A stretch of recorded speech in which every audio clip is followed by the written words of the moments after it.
माननीय सदस्य श्री विशेश्वर हेगड़े जी,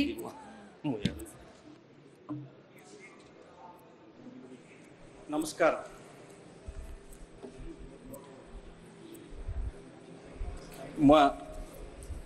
matter under rule 377 ನೊಳಗೆ ನನಗೆ ಮಾತನಾಡೋದಕ್ಕೆ ಅವಕಾಶ ಕೊಟ್ಟಿರೋದಕ್ಕೆ ತಮಗೆ ಧನ್ಯವಾದವನ್ನು ನಾನು ಸಲ್ಲಿಸ್ತೇನೆ.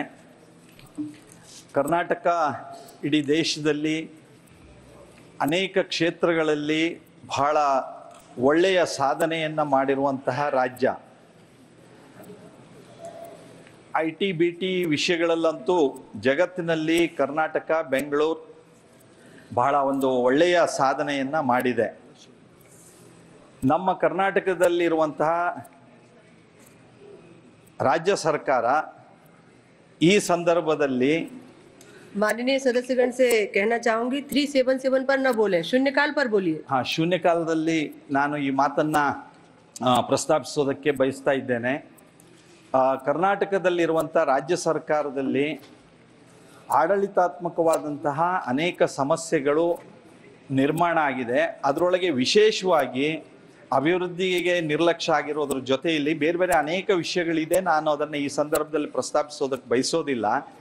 ಬಹಳ ಮುಖ್ಯವಾಗಿ ನಮ್ಮ ಪರಿಶಿಷ್ಟ ಕಲ್ಯಾಣ ಇಲಾಖೆಯಲ್ಲಿ ಅಲ್ಲಿ ವಾಲ್ಮೀಕಿ ನಿಗಮ ಅನ್ನುವಂಥ ಒಂದು ನಿಗಮ ಇದೆ. ಅದರೊಳಗೆ 187 ಕೋಟಿ ರೂಪಾಯಿ ಅವ್ಯವಹಾರ ಆಗಿದೆ ಅನ್ನುವಂತಹ ಒಂದು ಆರೋಪ ಇದೆ. ನಮ್ಮ ಈ ನಿಗಮದ ಟ್ರೆಸರಿಯ ಮೂಲಕವೇ 187 ಕೋಟಿ ರೂಪಾಯಿ ಬೇನಾಮಿ ಖಾತೆಗಳಿಗೆ ಇದು ಜಮಾ ಆಗಿದೆ ಅನ್ನುವಂತಹ ಮಾಹಿತಿ ನಮ್ಮೆಲ್ಲರಿಗೆ ತಿಳಿತಾ ಇದೆ. ಈ ಹಣ ಜನರಿಂದ ತೆರಿಗೆಯಿಂದ ಸಂಗ್ರಹ ಆಗಿರುವಂಥ ಹಣ ಇದು. ಹಾಗಾಗಿ ಮತ್ತು ಈ ಹಣ ಪರಿಶಿಷ್ಟ ಜಾತಿಯ ವರ್ಗಗಳ ನಮ್ಮ ಬಂಧುಗಳಿಗೆ ಅವರ ಕಲ್ಯಾಣಕ್ಕೋಸ್ಕರವಾಗಿ ಇದು ಬಳಕೆ ಆಗಬೇಕಾಗಿತ್ತು. ಆದರೆ ಇದು ಅವರಿಗೆ ಬಳಕೆಯಾಗದೆ ಬೇನಾಮಿ ಖಾತೆಗಳಿಗೆ ಇಷ್ಟು ದೊಡ್ಡ ಪ್ರಮಾಣದ ಹಣ ಅದು ಅಲ್ಲಿಗೆ ದುರುಪಯೋಗ ಆಗಿರೋದ್ರಿಂದ ಇದು ಪರಿಶಿಷ್ಟ ಸಮಾಜದ ಬಂಧುಗಳ ಕಲ್ಯಾಣ ಚಟುವಟಿಕೆಗಳಿಗೆ ಬಹಳ ತೊಂದರೆ ಆಗಿದೆ.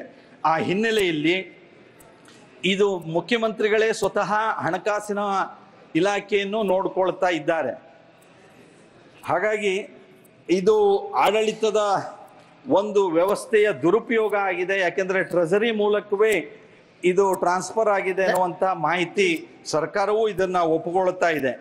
ಈ ಎಲ್ಲ ಹಿನ್ನೆಲೆಯಲ್ಲಿ ಮುಖ್ಯಮಂತ್ರಿಗಳೇ ಹಣಕಾಸಿನ ಇಲಾಖೆಯ ಸಚಿವರು ಆಗಿರೋದ್ರಿಂದ ಮತ್ತು ಬ್ಯಾಂಕ್ಗಳ ಮೂಲಕ ಇದು ಟ್ರಾನ್ಸ್ಫರ್ ಆಗಿರೋದ್ರಿಂದ ನಾನು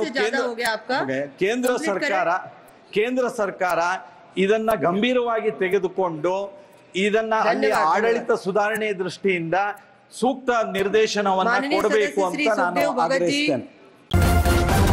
ನ್ಯೂಸ್ ಫಸ್ಟ್ ನಿರ್ಭೀತಿಯಿಂದ ನಿಮ್ಮ ಪರವಾಗಿ.